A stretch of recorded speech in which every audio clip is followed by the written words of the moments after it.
ফুটন্ত গরম জলে দিয়ে দাও গোটা ডিম। ফুটন্ত গরম জলে ডিম দিয়ে এত অবাক করার সাথে রেসিপি হয়, যেটা দেখেই কিন্তু বানাতে ইচ্ছা করবে। একদম বিনা ঝামেলার রেসিপি, যেদিন বেশি কিছু রান্না করতে ইচ্ছা করবে না, একদম ঝটপট যে কেউ বানিয়ে ফেলতে পারবে বিনা ঝামেলায়। রেসিপিটার জন্য এখানে আমি মিক্সার জারের মধ্যে দুটো বড় সাইজের পেঁয়াজ কুচি, তারপরে 3টে কাঁচা লঙ্কা, 10-12 কোয়া রসুন আর আদার টুকরো আমি এখানে দিয়ে দিলাম। আর এখানে আমি দিয়ে দিচ্ছি দুটো টমেটো। সব কিছুকে একসাথে মিক্সার জারের মধ্যে ঘুরিয়ে পেস্ট করব। আর সুন্দর কালার আসার জন্য আমি 1 চামচের থেকে একটু কম পরিমাণ কাশ্মীরি লাল লঙ্কার গুঁড়ো দিয়ে দিলাম। কাশ্মীরি লাল লঙ্কার গুঁড়োটা দিলে তরকারিতেও ভালো রং আসবে আর দেখতেও খুব সুন্দর হবে। সব কিছুকে একসাথে ঘুরিয়ে আমি পেস্টটা রেডি করে রেখে দিলাম। এবার কড়াইতে আমি জল দিয়ে দিচ্ছি। কড়াইতে জলটা দিয়ে আমি দিয়ে দিচ্ছি লবণ। তো জলটা যখন ফুটে উঠতে শুরু করবে তার ঠিক আগের অবস্থায় আমি ডিম দিয়ে দিচ্ছি। একটা একটা করে ডিম আমি বাটিতে ফাটিয়ে দিয়ে দিচ্ছি। তো কোনো সময় কি হবে, একসাথে যদি ডিমটা দিতে যাও অনেক সময় ডিম পচা থাকতে পারে বা ডিমের মধ্যে দুর্গন্ধ হতে পারে, তাই আলাদা আলাদা করে বাটির মধ্যে ডিম এভাবে আমি গোটা গোটাই দিয়ে দিচ্ছি।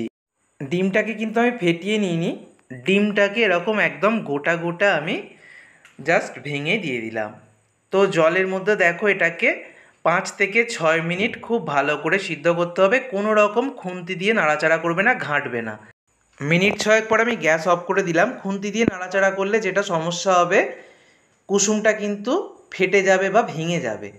কুসুমটা যাতে গোটা গোটা থাকে তার জন্যই কোনো রকম নাড়াচাড়া করবে না। ডিমটাকে জলের মধ্যে দিয়ে 5-6 মিনিট খুব ভালো করে ফুটিয়ে নেবে। তো মিডিয়াম ফ্লেমে আমি খুব ভালো করে ফুটিয়ে নিয়েছি। আর দেখো একদম গোটা গোটা রয়েছে কুসুম, সেটা আমি পরেও দেখিয়ে দেবো একটা ছাঁকনির ওপর নিয়ে ঠান্ডা করে নেব। আর এই যে জলটা রয়েছে ডিম সিদ্ধ করা জল, এটা চাইলে তোমরা তরকারিতে ব্যবহার করতেও পারো আবার নাও করতে পারো, যার যেটা ইচ্ছা।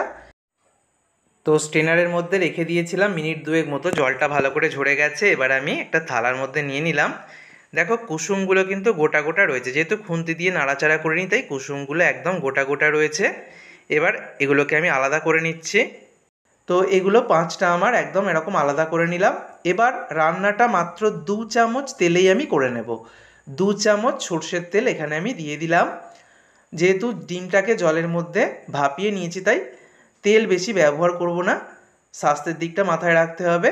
অল্প জিরে আমি ভেজে নিয়ে এবার মিক্সার জারের মধ্যে একসাথে যে পেস্টটা করে নিয়েছিলাম দিয়ে দিলাম। আলাদা আলাদা করে পেঁয়াজ আদা রসুন কোনো কিছুই ভাজার দরকার নেই, সব কিছু একসাথে মিক্সার জারের মধ্যে বা শিলনোড়ার মধ্যে বেটে নেবে। তারপর খুব ভালো করে 5-6 মিনিট কষিয়ে নেবে। তারপরে হলুদ গুঁড়ো জিরে গুঁড়ো ধনে গুঁড়ো স্বাদ মতো লবণ আর একটু সামান্য চিনি আমি অ্যাড করছি। চিনি দেওয়াটা অপশনাল, চিনিটা চাইলে তোমরা নাও দিতে পারো।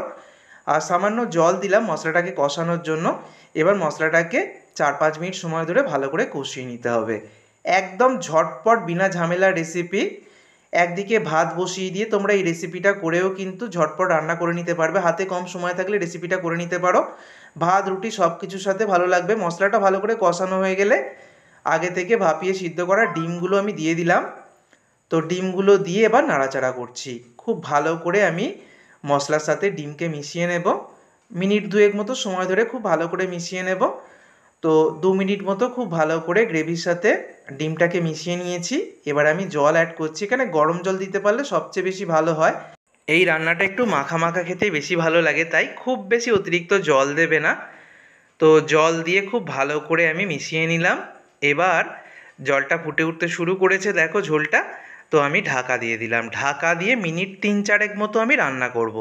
তারপরে আমি ঢাকনা খুলে দুটো উপকরণ মেশাবো। ধনেপাতার কুচি দিলাম আর দিয়ে দেব স্পেশাল এগ কারি মশালা। এই রেসিপিটা আমি কয়েকদিন আগেই শেয়ার করেছি, আমি লিঙ্ক ডেসক্রিপশানে দিয়ে দেবো। যদি এগ কারি মশালা বাড়িতে না থাকে তোমরা গরম মশলার গুঁড়ো দিয়ে দিতে পারো, তবে এই এগ কারি মশালা যদি দাও তাহলে এই তরকারির টেস্ট অনেক বেশি ভালো আসবে। তো খুব ভালো করে মিশিয়ে নিয়ে গ্যাস অফ করে ঢাকা দিয়ে স্ট্যান্ডিং টাইম 5 মিনিট মতো বসিয়ে রেখে সার্ভ করব।